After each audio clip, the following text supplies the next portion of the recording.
you so much, everyone, for inviting me here from one university city to another. I thought I'd just give you a view of the skyline I come from. That's a rather more ancient one to downtown Vancouver, but there you are. We still have high-rise buildings. It's just that high-rise building is 1,000 years old. It's Durham Cathedral, and it regularly wins the prize as England's favourite building, actually. And small wonder, if anyone come to Durham? Has anyone been to see Durham? Anyone? Do come to see us. Yes, that's right, I remember.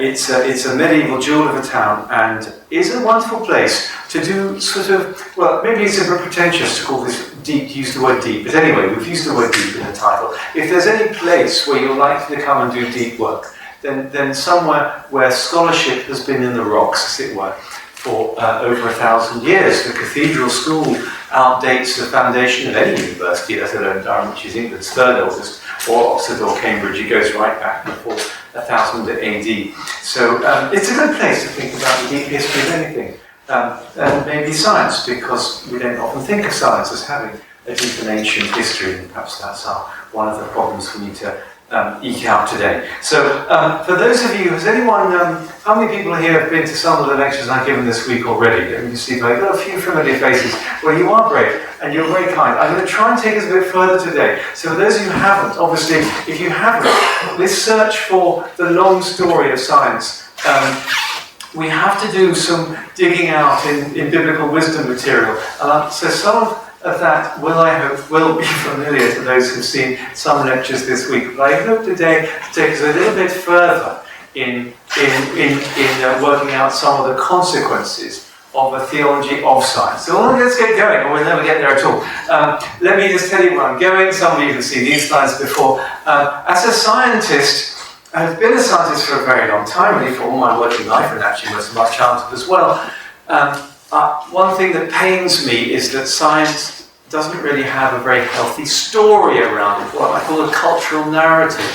Think of the sitcom Big Bang Theory, think of the way that science is projected as a kind of factual, know-it-all way to the universe. It doesn't belong in the same human category as symphony concerts, or performances of Shakespeare, or beautiful art, or jazz evenings for that matter, and I think that's where science does belong.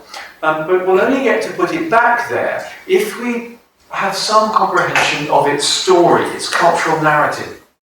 Another problem is that we think of science as a production of the modern era, but actually what I want to do is to partly unearth what's cultural story, what long human story science belongs to. It may be the telomere, it may be the last chapter of a book that humanity has been writing, but I want to know what the earlier chapters are that tell the story that becomes modern science. Because I think that this idea that science is modern exclusively and was somehow invented out of nothing in the 16th century or 17th century, what's called the scientific enlightenment, is a very harmful idea, apart from being historically untenable.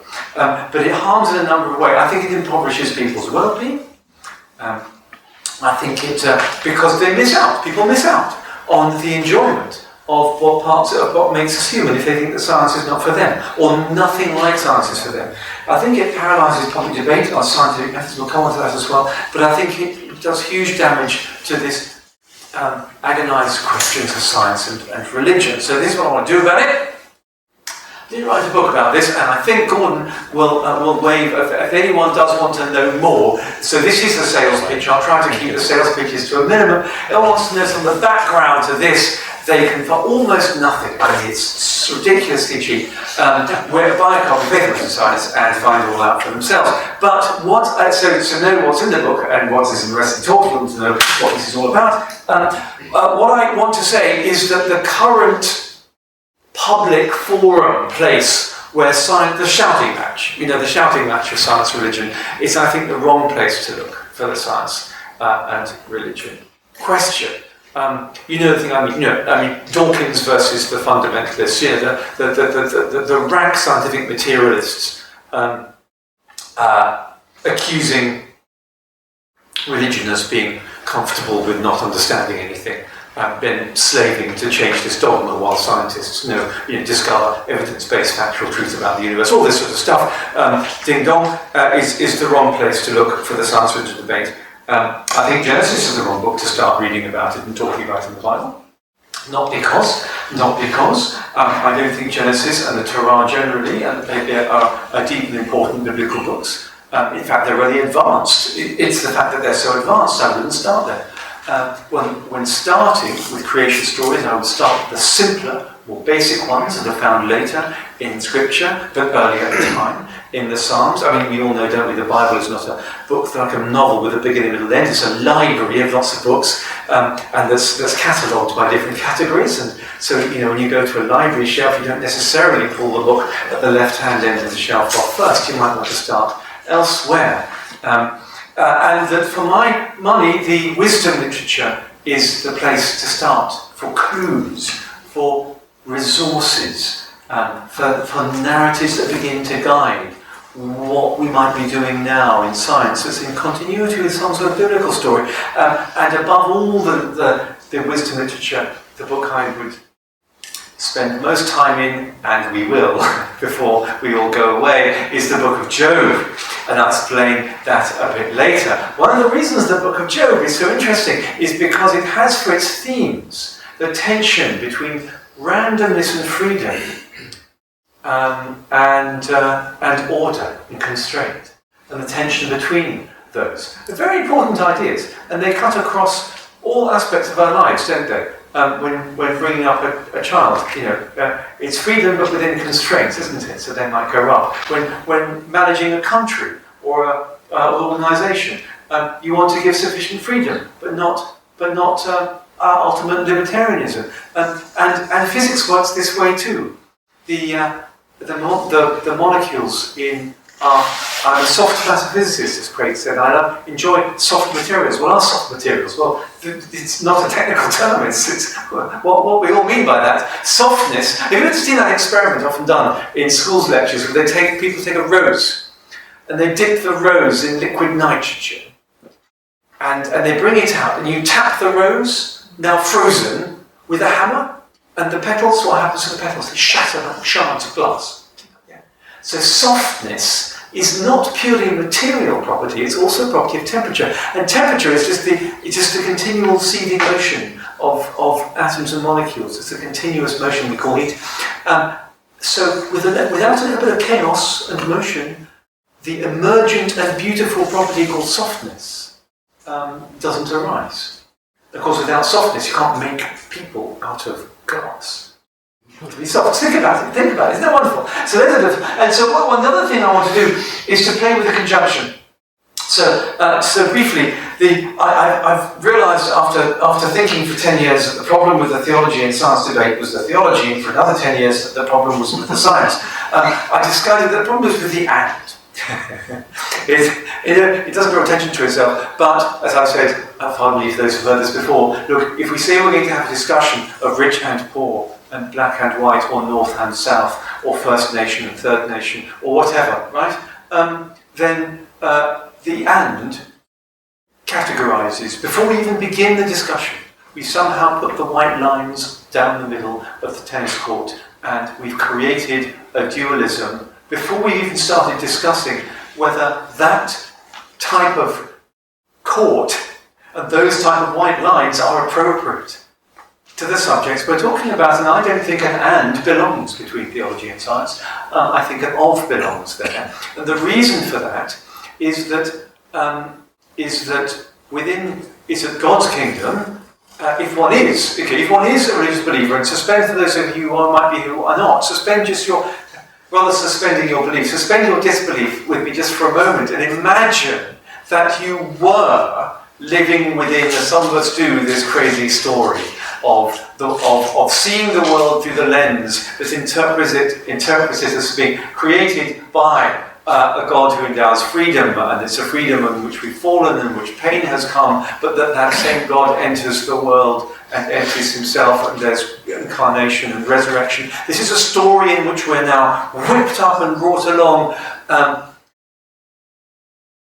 until a new creation comes. Think of that story. You realise that the question to ask is not how one reconciles science with theology, as if they were two different sides of some sort of sporting pitch. But no, what does science do within the kingdom of God? That's the question I want to ask. What's the purpose, the telos? What is the story for science within that larger story? That's what I mean by a theology of science. And when we do that, now change theology and theology of that, I think, will help us answer our first questions, our cultural questions, our painful questions, those who are in science about what science is and isn't entertained and thought anthropologically, theologically. I'm glad I wrote that anthropological world. I've just come out of your wonderful museum of anthropology. I wish I could spend a whole day in there, staring up at these wonderful eagle faces and so on in the cedar, carved cedars. So I'm all anthropologically clued up now. But in the end, you see, rather than the church seeing science as some sort of threat from which the church has to recoil onto the back foot and apologetically, in the technical sense, defend itself with science, I want to ask the question, how can the church see science as God's gift in a way that we can embrace it and give it the support it needs as God's gift to its purpose? We have to do some work on understanding how that all fits together. So a few clues for our story. I said that the place that I want to advocate as the indicator, the place where the nexus exists of the clash of misunderstanding of faith and science, I said, is not that noisy media debate, dull, sideshow. It's the important, real debate of what we do with our planet, with ourselves, with our fellow living denizens of the earth, as we learn more about ourselves and science, and as we discover that we are so extraordinarily powerful. We have both the capacity in ability and the capacity in foolishness to destroy the planet on which we live.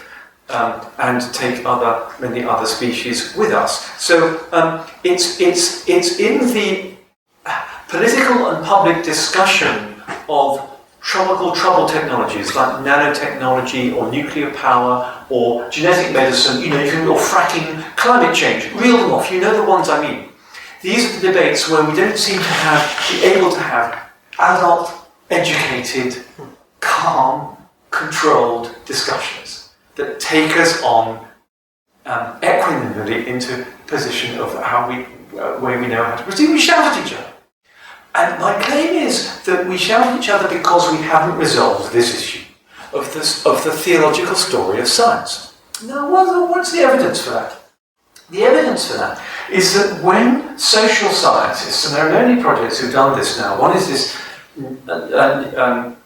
nanotechnology, this project, Underlying Narratives in European Publics on Science. You can tell that title was invented by social scientists, can't you? They perform textual analysis of the stories, the underlying motivations that really drive these political debates around what we do with new technologies. And although ostensibly the debates are supposed to be about technological risk and opportunity, what emerges from this piece of work, this is a project, it's a European project, like Durham, and other projects on genetic modified organisms, for example, is that there are much old stories, rather fearful stories, swimming below the level of explicit debate, but nonetheless controlling it. And here are the stories. Okay, when you finish with analysing all the focus groups and all the newspaper articles and all the political debates, you find the stories that motivate most technology decisions today are: be careful what you wish for. Pandora's box. Remember the Greek myth?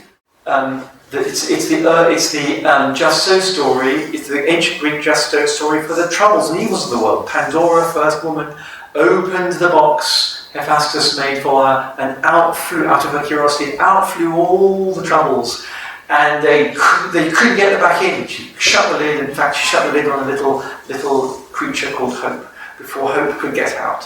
Okay, it's that ancient pagan myth. Don't mess with nature is the third. Mess with nature, don't mess with nature, nature's sacred, we should leave nature alone.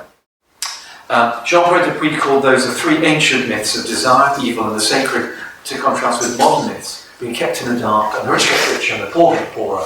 The scientists are part of the industrial military complex that keep us all in the dark. These sorts of conspiracy stories, they're called narratives of despair, and these are the 5 very dark stories that swirl around our political and public discussion of science. Now, they're not religious, but they are, well, they're semi-religious, they're sort of rather deep. And note that they're all despairing, and they're all either ancient or modern versions of pagan narratives. Let's look at a completely different place. Here's a lovely quote from George Steiner, great man of letters of the 20th century. I think he's still alive. Post-Holocaust, atheist, Jewish, read everything. And this is in a lovely book called Real Presences, where he's commenting on his sadness over the loss of meaning, what he calls the broken contract between the humanities and the world, and how all communication is lost and meaning becomes relative into the reader and all curled up. And at one point he's talking about what art is for.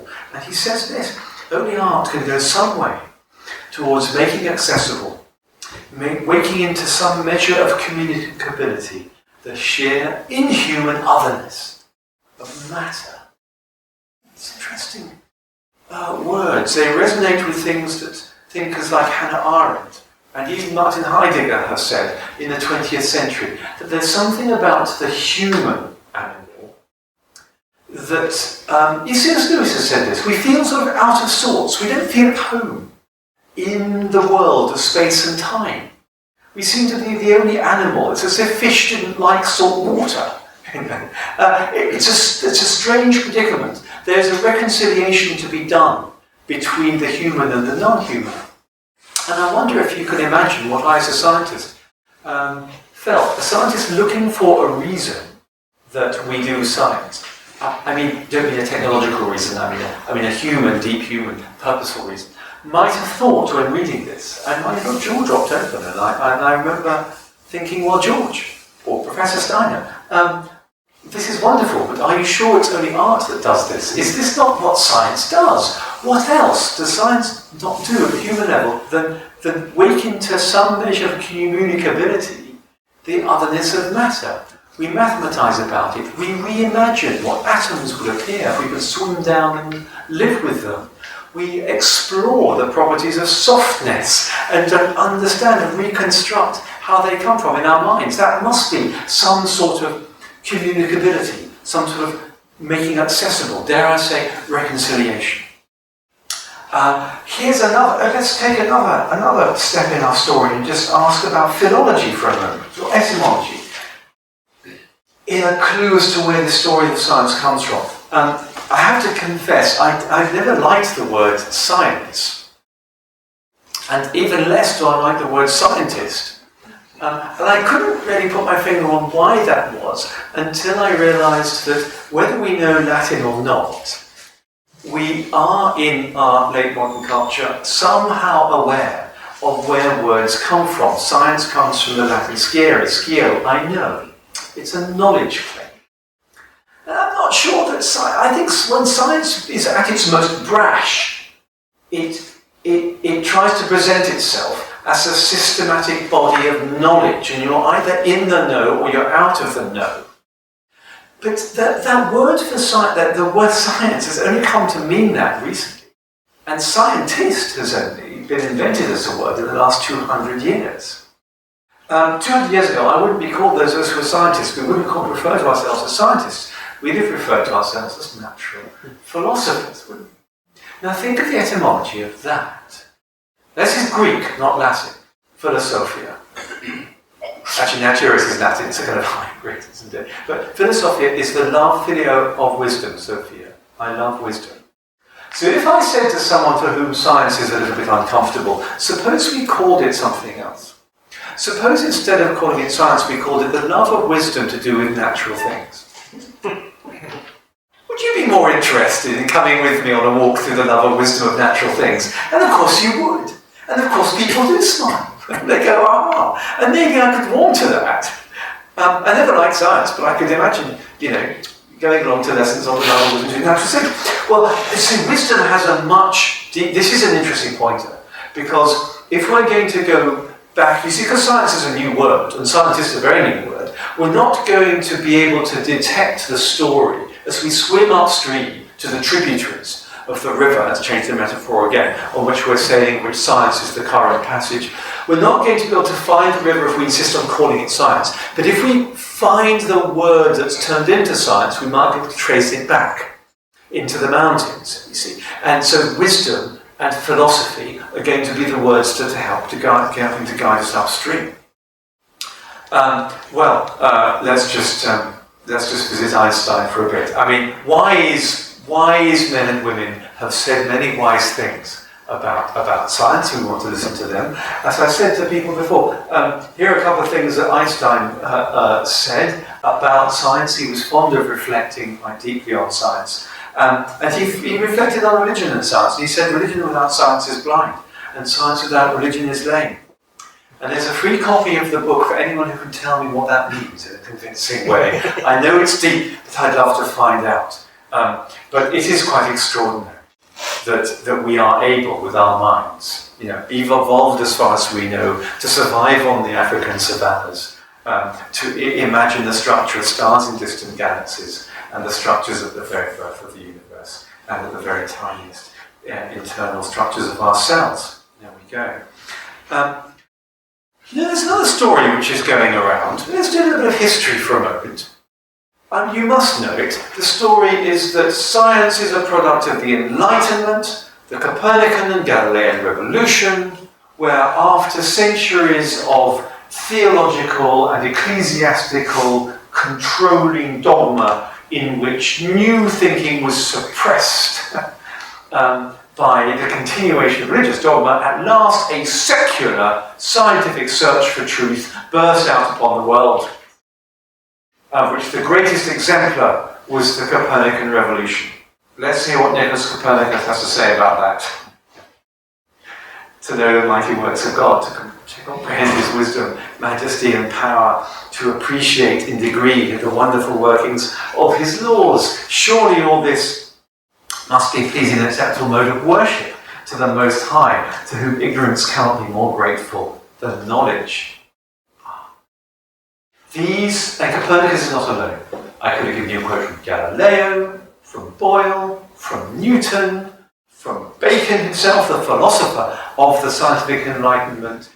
Don't let anyone tell you that narrative, because it doesn't bear a shred of evidence at all. All the evidence points to early modern science being birthed from theological motivation and the motivation of Christian discipleship. To a man and a woman. I said let's read Kepler. It goes on and on and on and on and on. Here's Peter Harrison. Do commend this book to you, The Fall of Man and the Foundation of Science, or his latest book, The Territories of Science and Religion. That's one of the best living historians of science today. Those who have magnified more recent controversies about the relation of science and religion, projected them back into historical times, simply perpetuate a historical myth. The myth of a perennial conflict between science and religion is one to which no historian of science would subscribe. So I thought I'd pop this one up just in case anyone here thought they were coming to hear an answer to the question how one reconciles the conflict of science and religion. You're not going to have an answer to that question because the question doesn't arise. Right? Just want to make that perfectly clear. Okay. Now let's go back a bit further.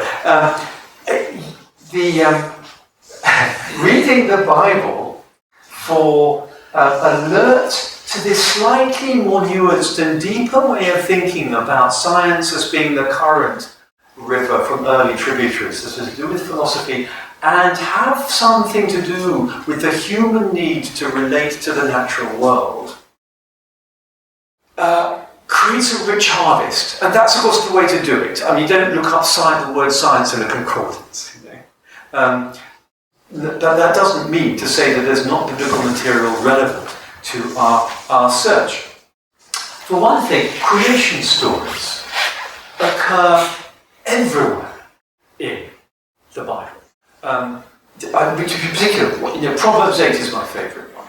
Beginning with Proverbs discussing is the birth of wisdom. Little Sophia, she's a little girl who plays almost on the knee, is dangled on the knee of the Creator when God created the boundaries of the earth and the waters and the heavens above, the foundations of the earth beneath. There I was, delighting, she says, in new creation, like a child playing in a sand pit. It's a wonderful creation story, invoking quite different metaphors from Genesis chapter 1, the liturgical week metaphor, or Genesis chapter 2, another creation story which has to do with gathering dust together and breathing on it. Psalm 19 contains the all creation declares the glory of God psalm, a creation story embedded. Psalm 33 we'll see in a minute, 104. Isaiah 40, the great make way for the return from the exile. The beautiful verses set by Handel, Tanacello, in Messiah, tells the creation all over again in a different way. Isaiah 45, of course, the new creation does again. Jeremiah 10. Jeremiah is an interesting prophet. Prophets sometimes, and more than once, when they know their readers are alert to the fundamental structure of the Hebrew creation story, where the chaos, the mixture, everything is ordered by the separation of waters and land and heavens above and the foundation of the earth beneath. When they know that, they can turn it on its head and run the movie backwards in a horrific way to portray the consequences of humans out of kilter with creation and disobeying God. And Jeremiah runs the creation story backwards in Jeremiah 10. Back into chaos. Read it and see what you think. Hosea 2 is another one. John 1 is a great story. So please, there's a little subtext here. Obviously, there are some Christians or people within the church who would sort of plant a flag on the creation story in Genesis chapter 1 and somehow declare hegemony for that in its metaphor over all the others. And I'm not asking these people to read their Bibles any less. I'm asking them to read them much, much more. Okay, fine. But other things are going on. Let's see what creation. Here's an example. Here's a creation story. Here we are. Psalm 33. Bit of Simon Garfunkel. Because creation stories are bridges over troubled waters in the Psalms. That's what they're used for. Right? So in the beginning of the psalm, the end of Psalm 32, 22 and 33 go together. End of 32, there's a desire, there's a desperation. The psalmist is lost. It's one of those despairing moments. And he'd like to sing to the Lord, but he can't. It's fitting, but he can't really do it. He has no hope. He wants to sing, but he cannot. It's one of those despair moments. So what does he do? He does what Israel always does when it's lost or exiled or in despair and sees no sign of Yahweh. He tells a creation story. By the word of the Lord, the heavens were made. Word. Always comes word. Always get word. The starry host by the rest of his mouth. He gathers the water of the sea into jars. There's this boundary stuff. Jars have walls. They keep the water in them. He puts the deep into storehouses. So it's lateral. It's in depth. Let all the earth fear the Lord. Let all the people revere him. For he spoke, for he came, he commanded, stood firm. Back to the word. You blink and you miss it. It's very short, but then it's the creation. And lo and behold, what happens? We wait in hope for the Lord. He's our help and our shield. Hearts now rejoice. You see, the whole tenor of the psalm changes after that. Now we've been reminded of the creation and seen it happen all again. The thrust takes us up into the worship we wanted to set up in the first place. So that's what creation stories do. Here's the one I told you about before. The title will be a bit little for you, but I was there. Here we are. The Lord brought me forth. This is wisdom singing. This is the birth of wisdom. That's the first of his works, for his deeds of. Just read it down. Beautiful. But look at the end here. When he gave the sea its boundary, so the waters will not overstep his command. When he marked out the foundations of the earth, I was craftsman at his side, filled with delight. You see? Response to creation is always delight and rejoicing. But the creation itself, blink and you miss it, is this bounding and ordering. Okay. Job, I alerted you to Job, and let's go straight to the moment that makes scientists' jaws drop. They have to read quite a lot before they get there, and to be honest, what I tend to do is to say, look, jump straight to chapter 38. If you've never read the book of Job before, and then if you're interested, look at the context. I'm sure you know what Job 38 is. Job 38 is the moment where, after 37 chapters of this suffering righteous man, loss of his family, he's lost his riches, he's got disgusting, pulsating sores all over him, it's revolting. His friends have turned against him and told him that he must have sinned to deserve all this. With their brittle, if you're a good boy, nature's good for you, if you're a bad boy, nature will be bad to you, brittle theologies. He demands that God answer his call for vindication and explanation, and finally God speaks out of the whirlwind. Chapter 38. But he doesn't initially seem to deliver the answers Job wants. What he starts talking about is questions. Beautiful questions. Questions about every aspect of the natural world you could ever imagine. Have you ever journeyed to the springs of the sea? Where is the way to the abode of light? From whose womb comes the ice? I'm taking out random examples of these questions. He asks about how the hawk. Do you know how the hawk navigates to the south when it migrates? Do you know why that little cluster called the Pleiades is bound together in the sky, while next door the stars of Orion are cast apart? Very perceptive questions. Have you asked this of yourself? No. You see, because scientists know, and here's one of the things we're really bad at when it comes to public communication of why science is human. We tend to persuade everyone that science has the answers. In fact, we even educate our kids to believe they're good at science when they find the right answers. And I don't think that's a good thing to do. It's rather dishonest, because as anyone who works in science knows, the most important and creative step in science is not finding the right answer. It's asking the creative and imaginative question. It's the questions that count, you see. So when a scientist reads of this beautiful ancient wisdom, with these creative, leading, perceptive, directive questions into searching nature, it's deeply impressive. And most of my colleagues come back and say, I had no idea that was in the Bible, or could even be in the Bible. It's really astonishing. Do you know the laws of the heavens, and can you apply them to the earth? It just gets better and better. Where does this come from? Well, actually, I told you, Heisenberg. There are modern resonance with this. This is Werner Heisenberg, Heisenberg uncertainty principle, there it is. I told every equation in the book halves its audience. I suppose every equation in the talk will do the same. So, there are no more equations coming out. But look what Heisenberg says. In the course of coming into contact with the empirical method, physicists have gradually learned how to pose a question properly. Now, proper questioning often means that one is more than halfway towards solving the problem. How right he is. Some of us were discussing this lunchtime. Oh, he also said, this is my favourite science versus atheism quote of all time. The first gulp from the glass of a natural scientist will turn you into an atheist, but at the bottom of the glass, God is waiting for you. In Glasfinsternis wartet Gott. It's much better in German. But it's very, very nice. Anyway, so Job, we better look at Job, haven't we? A few minutes, yep. So David Kleins has helped me very much about the book of Job, great Job scholar from the University of Sheffield. If David says the most intense book, theologically, intellectually, of the Old Testament, then who are we to demur, right? So we better get on with looking at Job. By the way, Job, if you don't believe me about Job, any serious thinker or philosopher is written about Job. Or even psychologist Carl Jung wrote a whole extended essay about Job. Basil the Great wrote about Job. Emmanuel Levinas, the post-modern philosopher, wrote about Job. Karl Barth said that he got his New Testament theology of reconciliation from Job.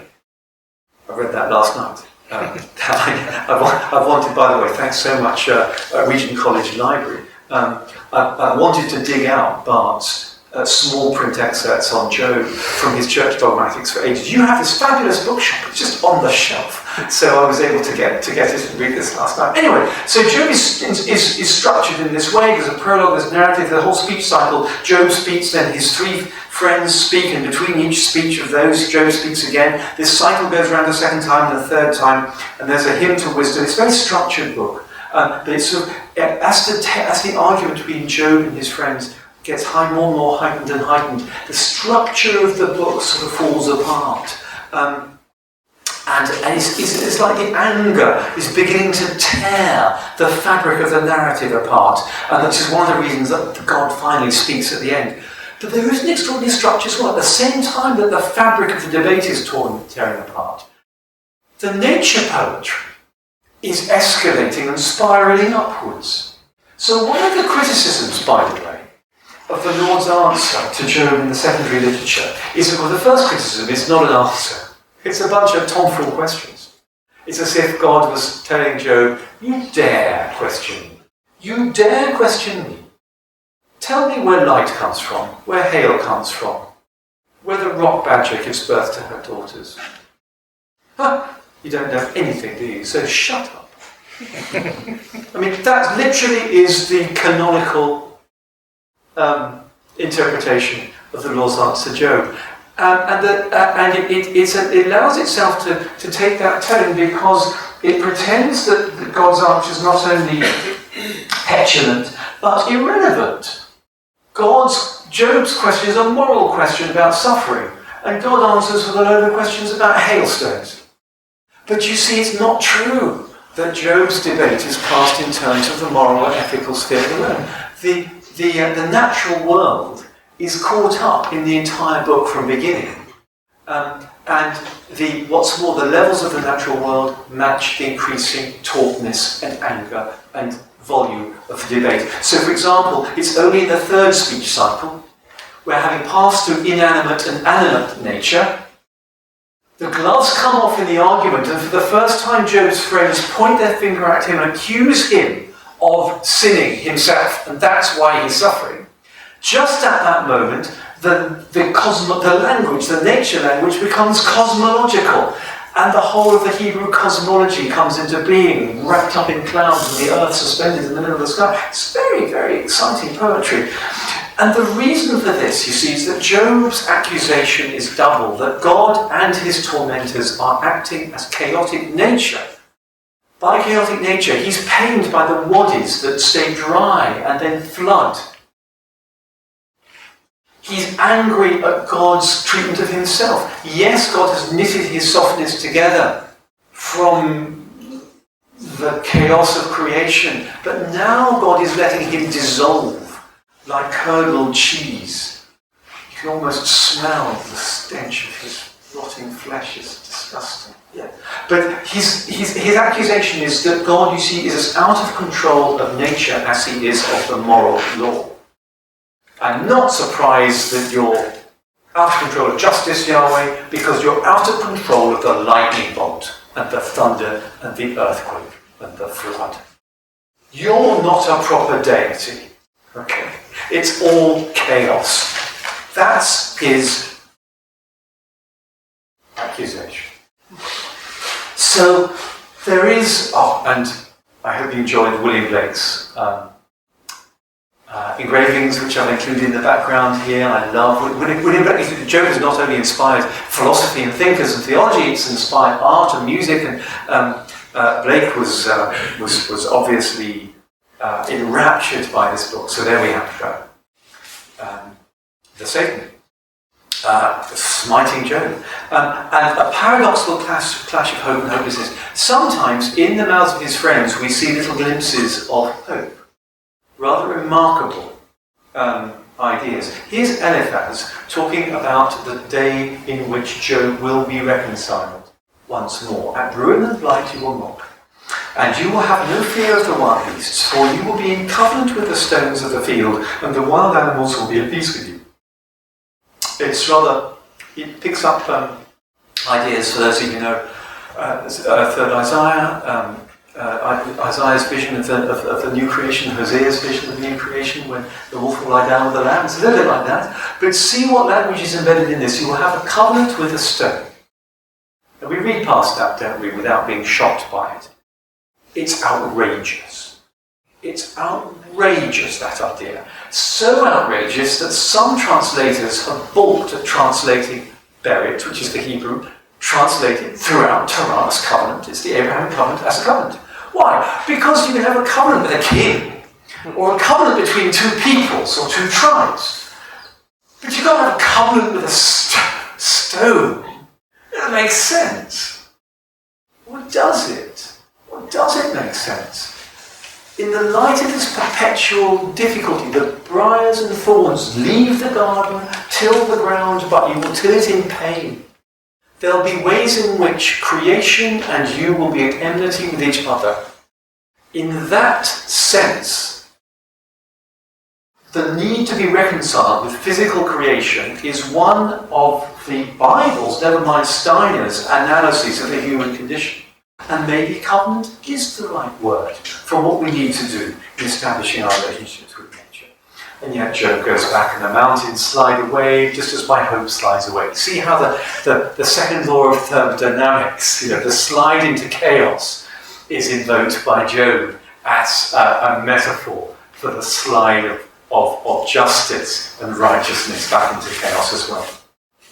It's at this point that before the Lord answers, another voice comes into Job in chapter 20. It's called him to wisdom. And I wanted to, I have to take, even though you've seen this before, some of you, take us there again. Where are we going? It takes us down a mine shaft. Surely there is a mine for silver and a place where gold is refined. Ooh, what's going on here? Iron is taken from the soil, rock that we poured out as copper. It's talking technologically. He's talking about craft, metalwork. We are in, of course, the Iron Age here. And the miners themselves, what do they see? An end is put to darkness. Why? What does that mean? Well, they're in the dark underground, but they have a candle or a lamp or a torch. And what does that torch do? It lights up the rocks above their heads and around them. A foreign race cuts the shafts forgotten by travellers far away from humans. They dangle and sway at the end of their ropes. And the earth from which food comes forth is underneath changed as if by fire. Its rocks are the source of lapis with its flecks of gold. Now, what's going on here is the poet later confesses a search for wisdom. But the poet notes that only human eyes see the earth in this special way. Not even the hawk or the falcon, with her sharp eyes, can see into the earth where the fissures of precious metals are, how the earth has been transformed in its past by fire. That is only bare to the human eyes, those who tire beneath and see in a special way. I think this is another icon for science. If you wanted me to say something, to explain science a different way, I'd say, well, look, it's a special sort of sight that takes, with our mind and our eyes together, enhanced by the tools we create in experiment, we see into nature in special ways that go beyond perception and into deeper understanding. And this is a perfect metaphor for that. Even more extraordinary is what happens at the end of the chapter. This is right at the end of the chapter, this search for wisdom. God finally is the one who knows the way to it. Just as God is the one who finally answers in chapter 38, God is the way to it. Why does God, or how does Yahweh know the way to wisdom? Because he looked to the ends of the earth and beheld everything. Everything. He too has this deep perception, almost X-ray vision, into the physical world, so as to assign a weight to the wind and the waters by measure. It's a quantitative understanding and evaluation and enjoyment of creation. That is what the book of Job says is the way to wisdom. So Yahweh's answer comes as now we can tell, with the background of that hymn to wisdom, you can see that Yahweh is also inviting Job, not putting him down, inviting him to follow God in this walk of wisdom. Because after all, when the arguments get tight, that is what it's wisdom that's needed. I do so remember, you won't know this, but for many generations, since my father was young, there was a BBC reporter called Alistair Cook in Washington, who sent a BBC letter back to the UK on a radio letter called Letter from America. I used to enjoy listening to this. I only caught in his old age. He started lecturing on about golf more and more in his 90s. But he was a very astute political commentator, and it was, it was us hearing about, the life in the colonies. No, don't shoot me yet. But I do remember him saying something, one thing that stuck in my mind. I think it was at the time of the first Gulf War, when there was a lot of talk about the Senate and Congress about are the Hawks going to have the day or the Doves going to have the day. The Doves are the peacekeepers, the Hawks are the go and bomb people. And it's Hawks, Doves, and there was a wise old senator that talked to Alistair Cook. He said, I had a conversation with this man, and I asked him, do we need more Hawks or more Doves? And he said, well, it's not so much the Hawks and the Doves that's worrying me, it's our overwhelming shortage of owls. You see what I mean? It's wisdom is what we need. So, God takes Job into wisdom. 6 perspectives on creation in Job. So to summarise Job in a word, there are, if you take the whole dialogues of Job and God, you find that the book takes you around sort of 6 philosophies of the way you can reimagine the relationship of human beings to their world. One is this one. One is Job's phrase that nature enshrines moral law. You're good, it does good. You're bad, it does good. So far says, no, it's an eternal mystery. You're not going to ever understand creation. So far is keen that Job reads lessons for him, like a Sunday school in the book of nature. Job insists, as I've explained, that nature is just uncontrolled chaos.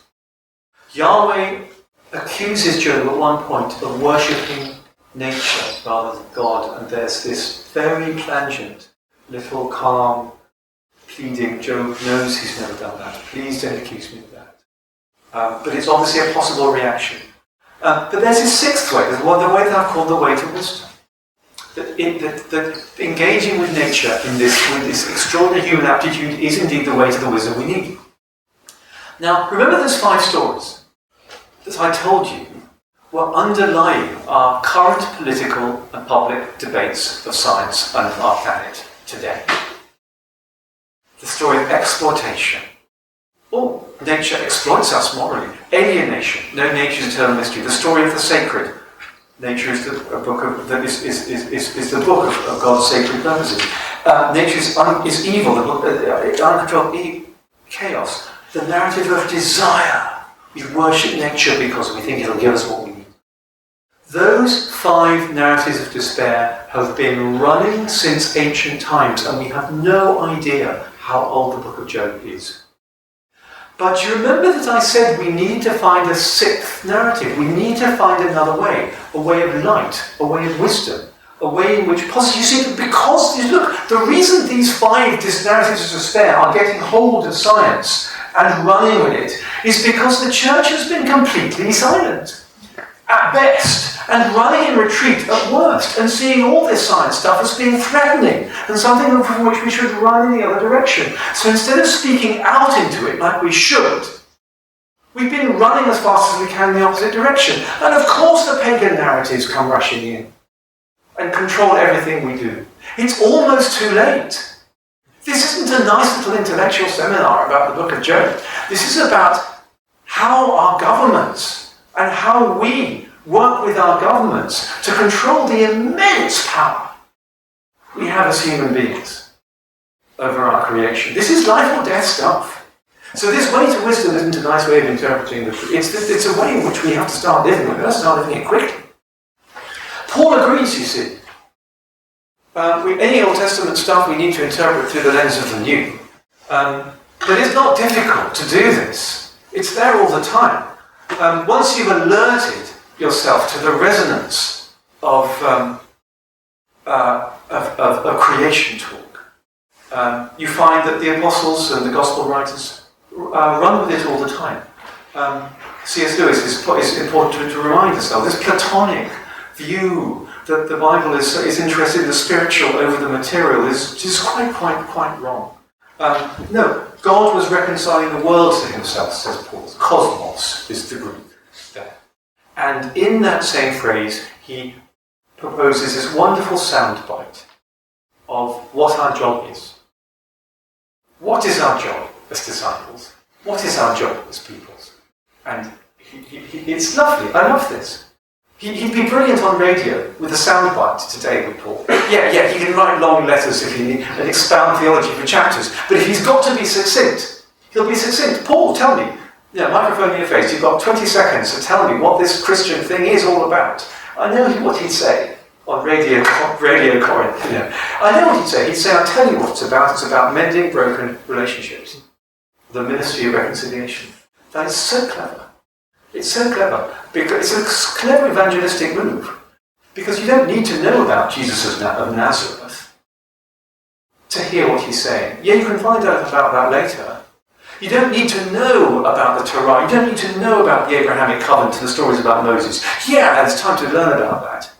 Everyone knows about the need for the healing of broken relationships. Everyone. Don't tell me you don't know what I'm talking about. And Paul describes the whole Christian project in those terms. The ministry of reconciliation, healing broken relationships. One of those relationships is the broken relationship we have with the created natural world that both ancient and modern commentators shout out about all the time. Here's Jim Dunn, Durham theologian, great. Meet him from time to time at John's College, Durham, talking about this, about Paul's Romans correspondence, all creation groaning. There's an outer sortedness, a disjointedness about the created order which makes it a suitable habitation for man at odds with his creator.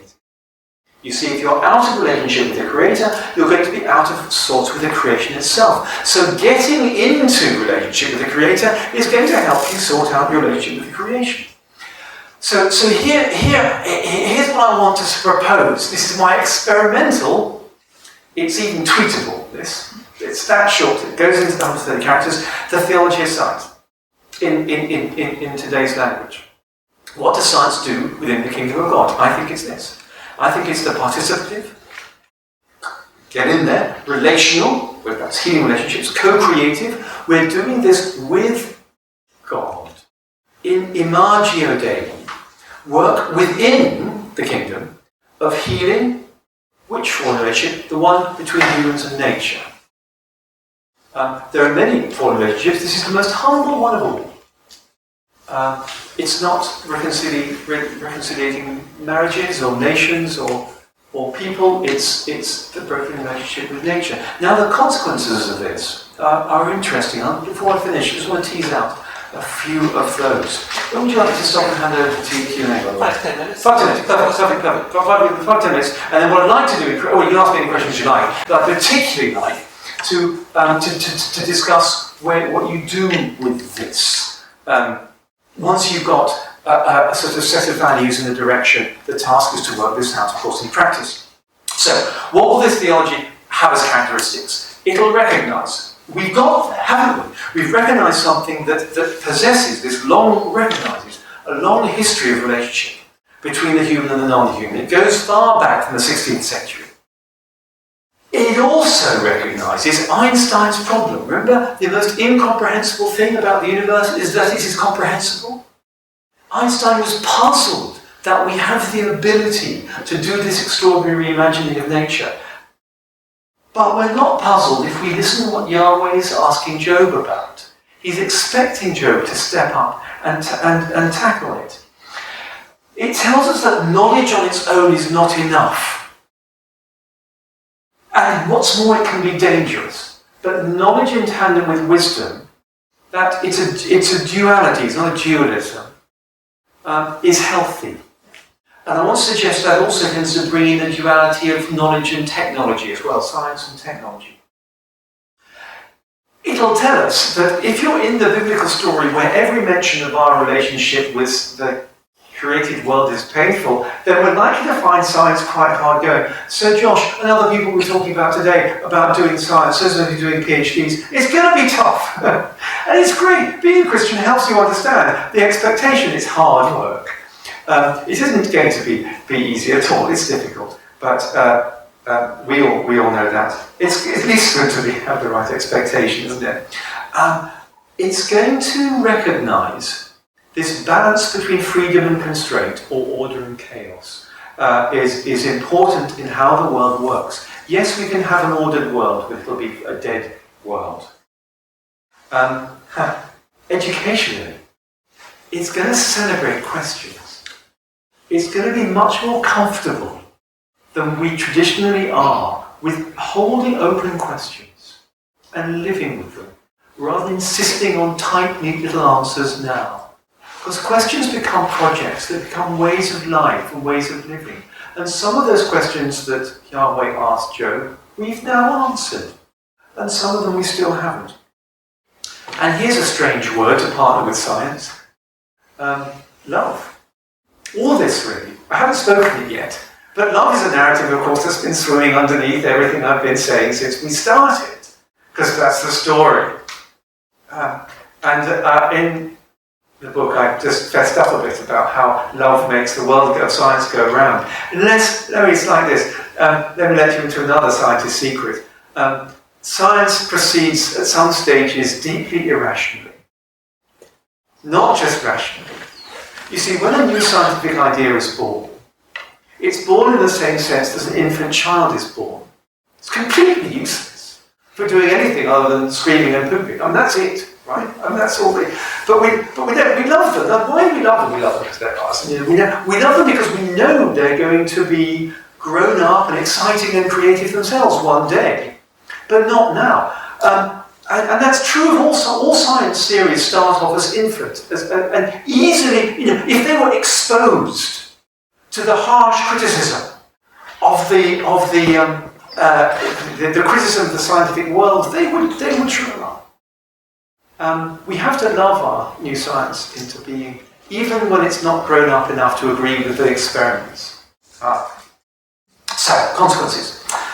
Here are a few consequences to maybe challenges. I thought when I began this project that I would arrive somewhere rather conservative. That there are, a priori, because of living under God, there are parts of creation that are no-go for us. And I was surprised. But I hope you understand this has taken me to quite a different place. It gives an enormously high value and perception to the human aptitude to work with and understand and indeed change and co-create our creation. Nor does that mean that anything goes, but when it comes to genetic medicine, it tells me we've got to talk about it. We've got to talk about it. It's not a priori anything sacred that where we cannot go. It tells me this, though, that doing science can be therapeutic. Oh no, wait a minute, surely. Now he really has gone off his rocker. No, I mean this. If there's something like music therapy, or art therapy, or drama therapy, and I love these things. I've talked to a number of therapists of these creative kinds in the UK, and I'm fascinated that there are pathologies that are awakened and healed by these things. But if we believe that science belongs in the same basket as those other things, rarely, we've just not let it there, then some people are missing out on therapy that you might want to call science therapy. No, that was what drove me mad in the first place. No, but I don't mean that sort of science and doing it that way. I mean it's a playful, engaging way. Maybe we can pick up that. Two cultures. Look, there's another thing which has been going on here. I've been talking about science, theology, history. This is one of the questions that we cannot answer through the methodology of one discipline alone. And if we're talking about mending relationships or healing relationships, we might as well begin at home. And where are we? We're in the academy.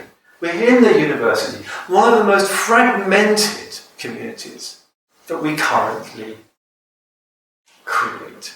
The disciplinary boundaries are huge and contested. And I'd love to find a way of healing some of those. I said this morning, we take it as a given, but we even have to invent a word to describe talking to each other. It's called interdisciplinarity. This is ridiculous. We even have to have a word for it. The very fact we do tells us something is wrong. So maybe we can do something about that. We've got some other homework we need to do is to unleash this story. You see, if these 5 negative narratives are the ones that are out there in the public doing all their harm, we've got to set the new narrative free. And I wonder how we do that with the media and public debate. Some people might want to ask about interfaith dialogue because there isn't a religion out there or in here that doesn't have an issue with science and a comparative discussion of notes along the way here is I'm finding with my Muslim and Hindu and Buddhist friends much more fruitful than talking about our differences. Talking about this common project. Mention the media as well. Stop the media talking about science as little dancing puppets, please. And the church, as I said before, let's get off the back foot onto the front foot and celebrate the humanity of science. So, what we can do now is, so I'm going to leave that there and stop now, and we can discuss anything for the next few minutes until you have to go. But particularly, people might want to just rest on eyes on one of those and venture an answer to some of those challenges. But at any rate, thank you very much again for listening to me.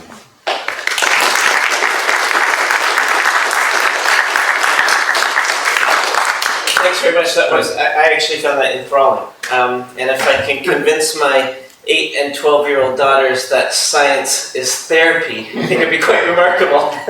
So fantastic. Let's open up the floor, and then we can come to anything or some of these as well. So top right. Yep.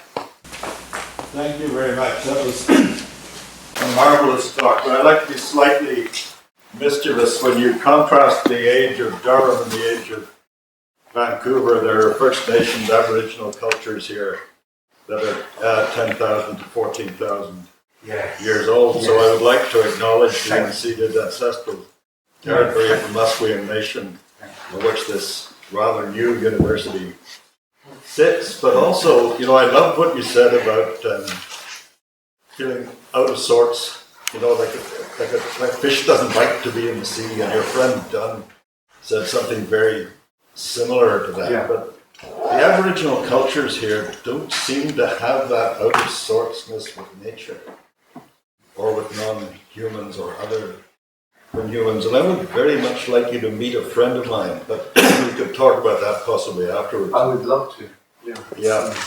So just when you mention other religions and the dialogue that we need to have, but Aboriginal people have something to contribute to this integration, I think.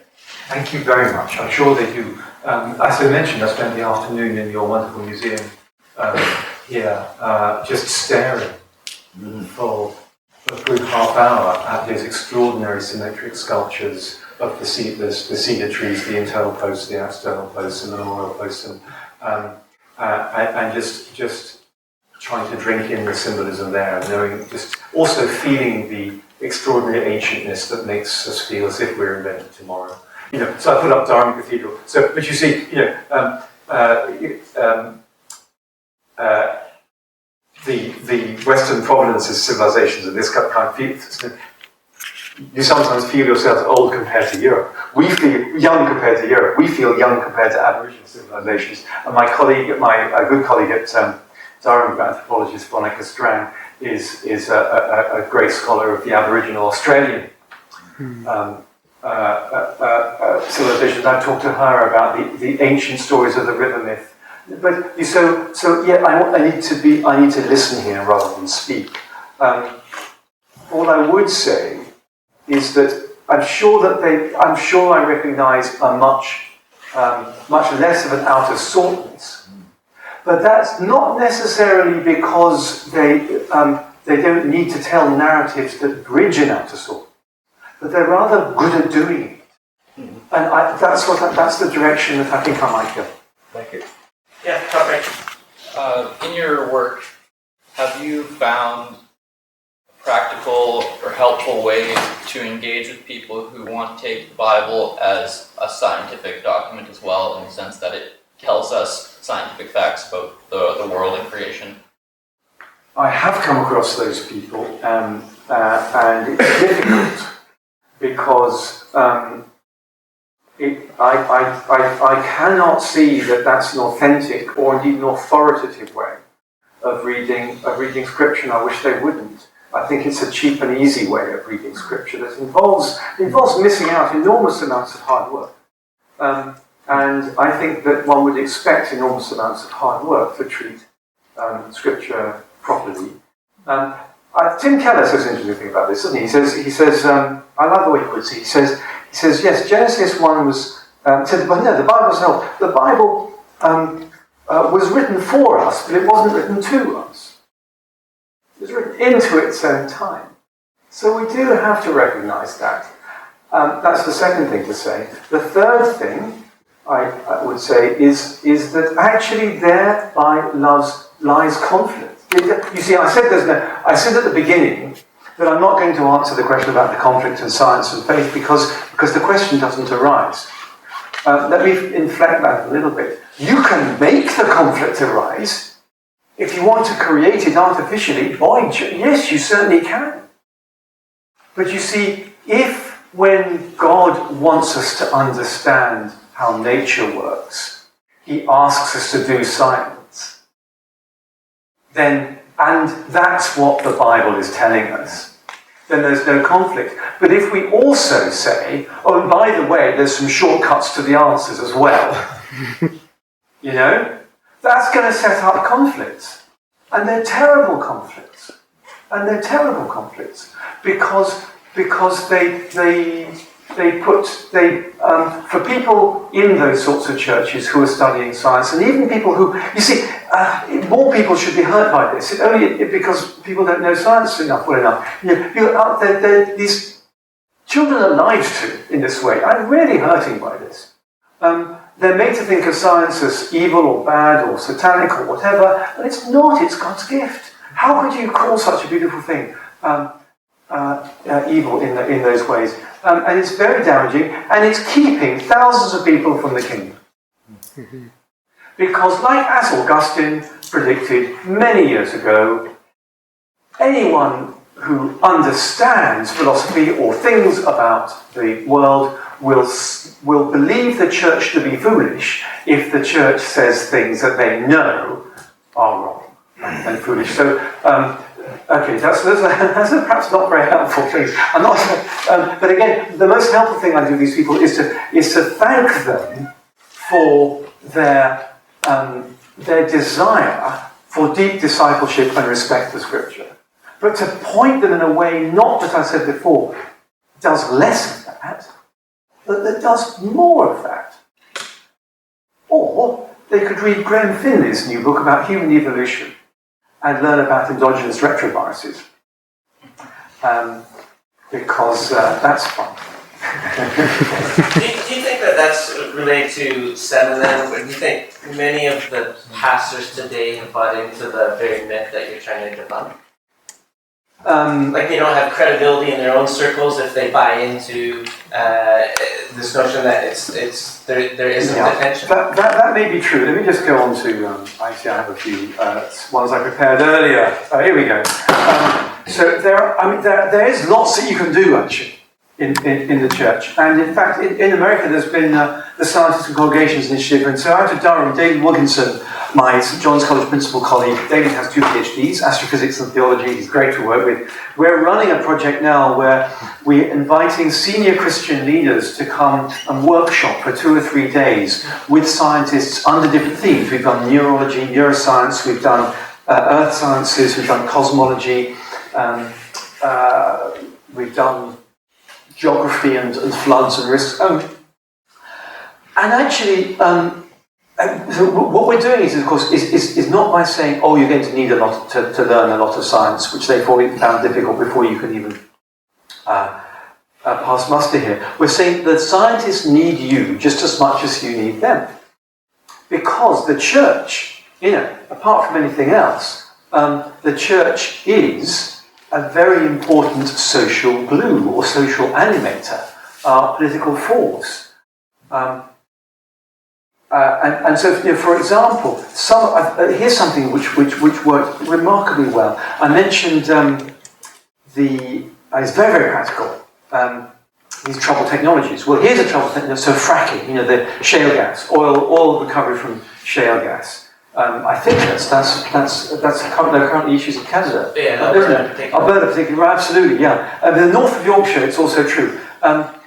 It's one of those things that creates this public disease, this unease.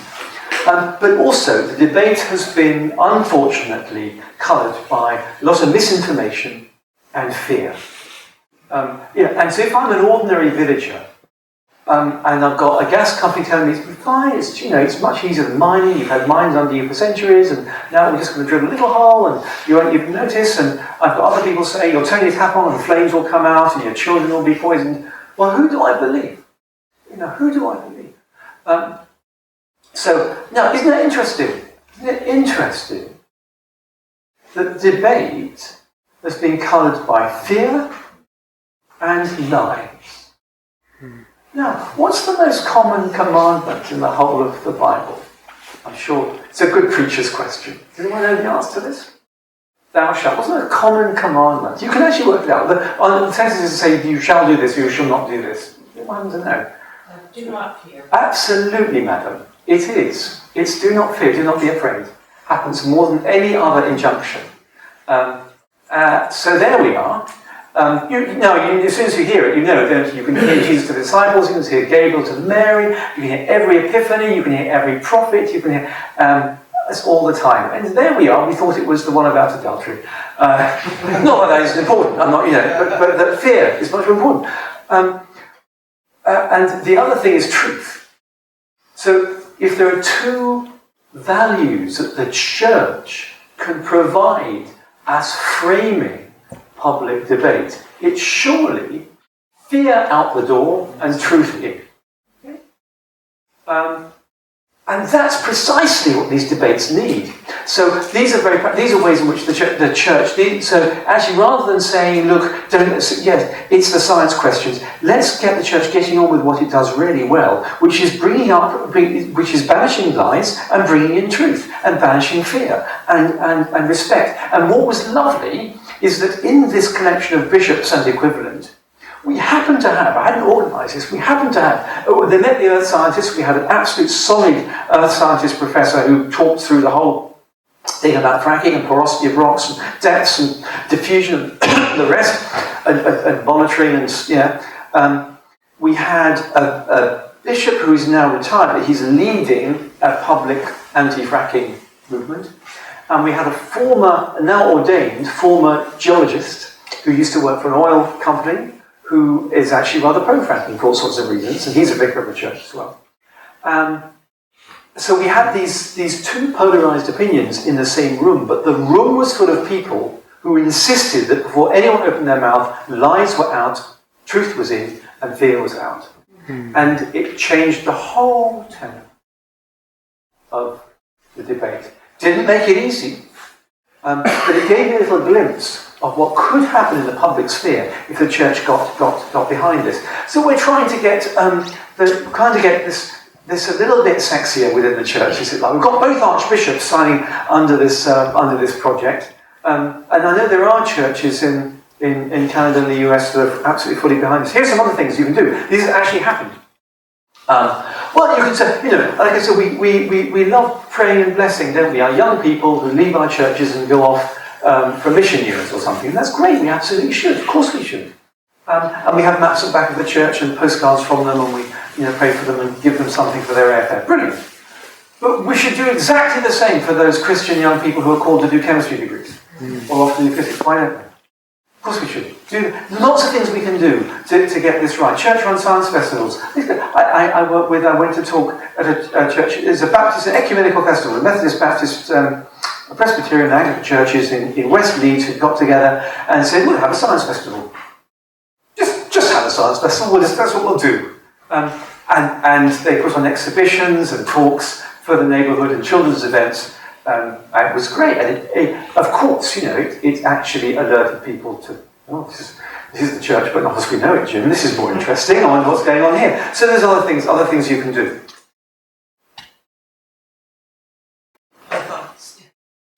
Dr. McLeish, you outlined the evolution of science briefly in your book. It seems to me that theology, if you define it as man's understanding of God, has also evolved. And there is an evolution in theology as well. Yes, there certainly is. Everything evolves, everything changes with time. Nothing. Okay, it's true that there's an evolution in theology. That's not quite the same as saying that everything changes. Well. Oh, so do you want to ask a question of me, and then I'll talk to you? I was just going to ask if you would agree that. I mean, I've seen this in the Christian church. In my lifetime, I've seen a great evolution in beliefs of the Christian church. Yes. Which have occurred. Yes.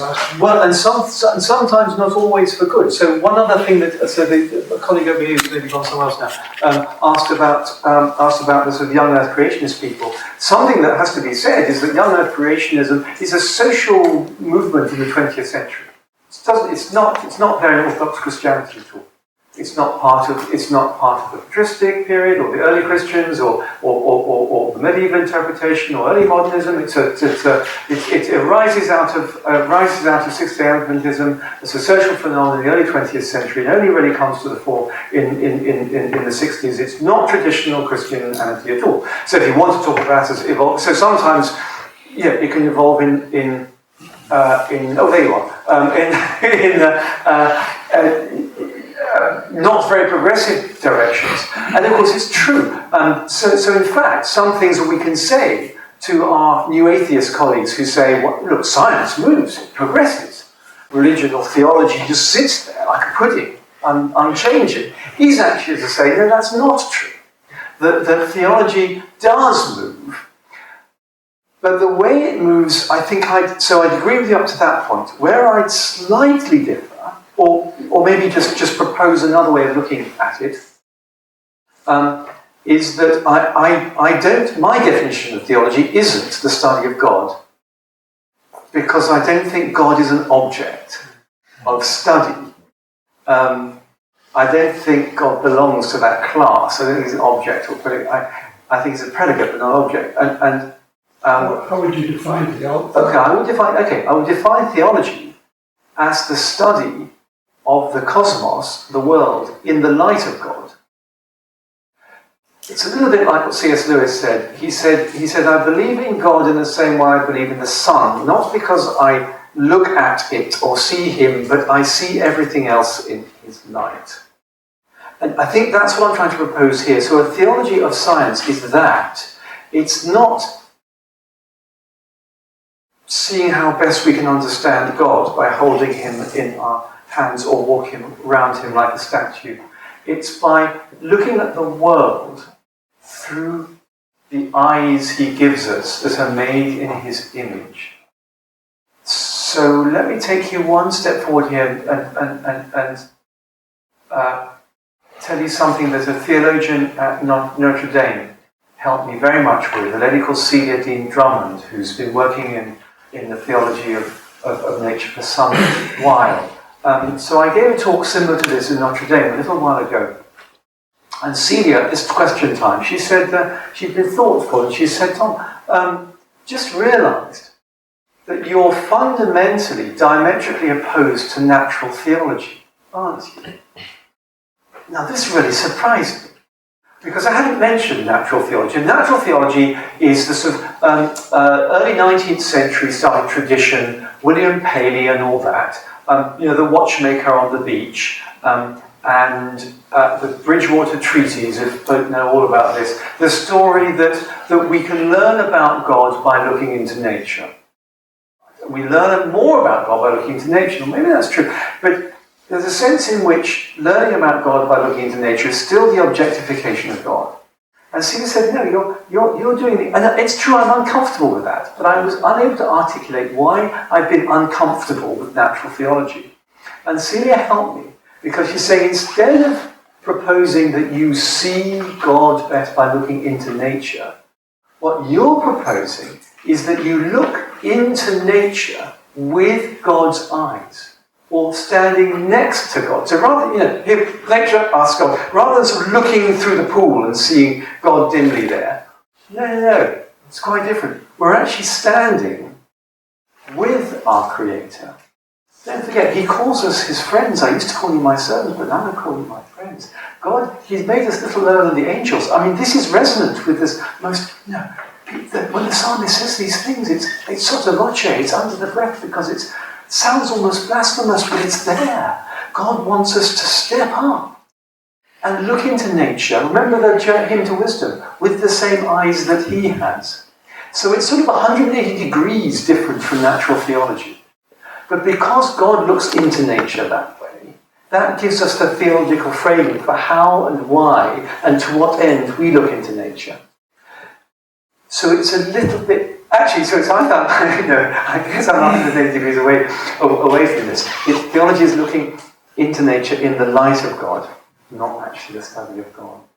And that's why it changes. You see, that's why it changes. Because every generation, we are different. We have different metaphors. We have different language. So even changeless truths, like the incarnation, like the forgiveness of sins, like the creation, the creation ex nihilo, those changeless things still need to be interpreted and encapsulated and talked about and reimagined in different ways, because we're looking at them with God as history moves on. Clarify what you said just now. Are you talking about theology or theology of nature, as looking at nature in light of God's perspective, as it were?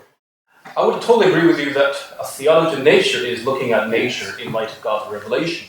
But if you say that theology itself is looking at nature in light of God's revelation, that I think is a little problematic. Because traditionally, the definition of theology is study of God. Yeah. God is, if you don't say object, you can say subject. God is their end or knowledge. It is the act of vision that we seek God's face. So there is that goal that all the human effort or thinking is for God himself. Okay. So. Yes, I agree with you, but it's almost an abuse of grammar. You said it yourself, God is not an object, he's a subject. So how do you study a subject? Well, through relation, through thinking. Right. There is a relation, but also there is cognitive part of it, right? Right. But you see, but theology is not, the theo in theology is in a different relationship to the logos than the geo in geology. Totally, yeah. Okay, that's what I'm getting at. Does that make it clear? Well, then you have to go through the philosophy of science. In the medieval times, theology is defined as science. It is a different kind of science, of course. But you can't deny there is a cognitive part of it. There is a theoretical meditation. Hey, look.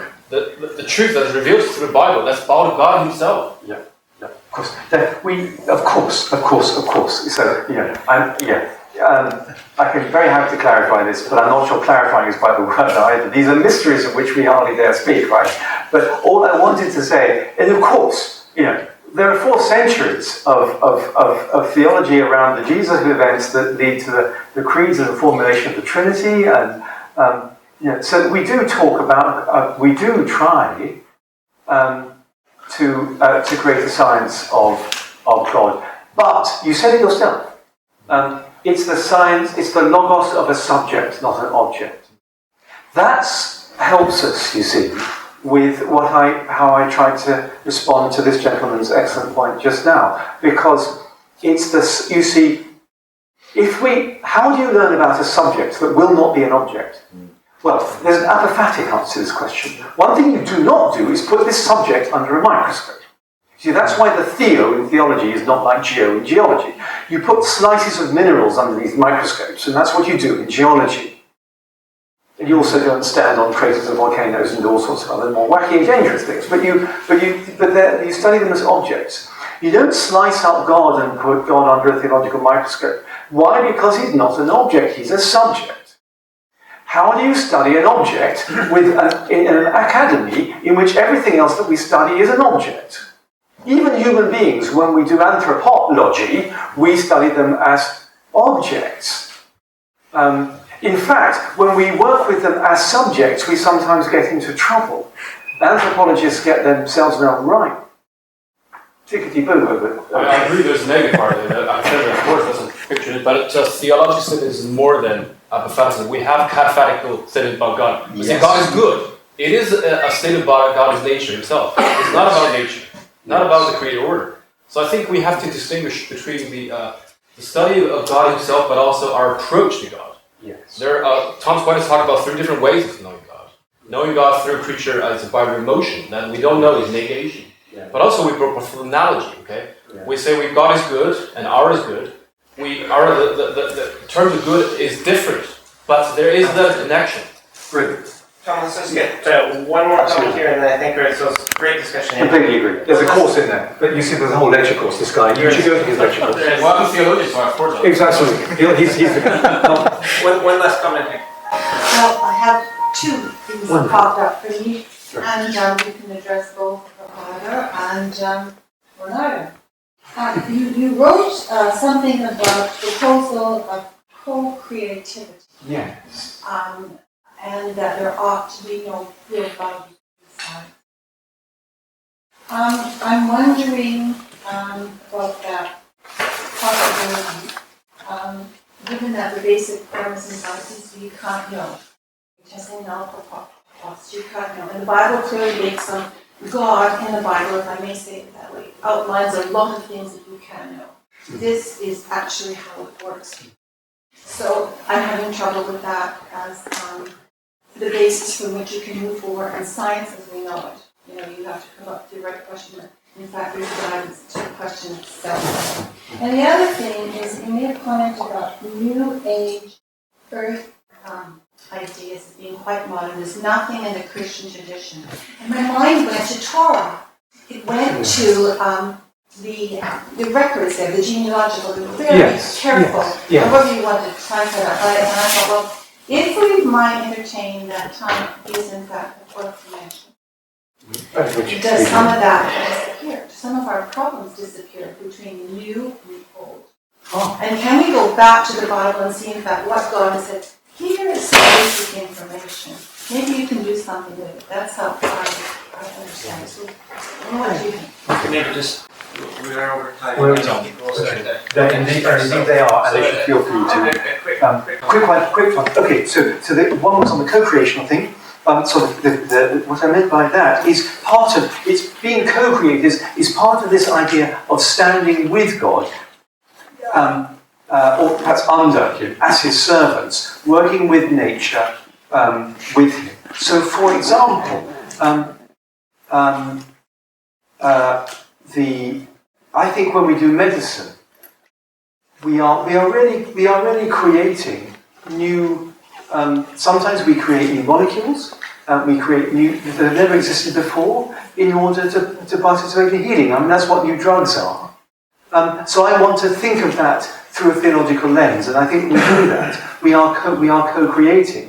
You see, now if you don't like that, you might say, well, we shouldn't be creating anything new, because God's. If you have this an alternative view, you might bulk against that. But I'm saying no, that's something we're actually called to do. So that's an example of co-creation. Maybe we should just go off. The other one is the time one. Of course, Augustine answers for this one. So Augustine famously said that you think when you look at the universe from God's point of view, perhaps this is a nice way to end. God, although He acts within time, He is bigger than the whole universe, and He looks at the universe as if it's all there. The whole of history is this line.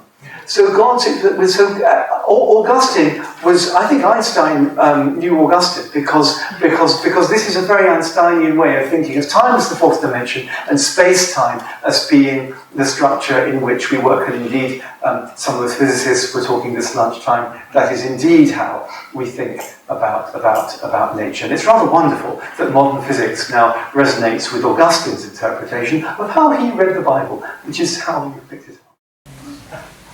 So, fantastic. Thank you for...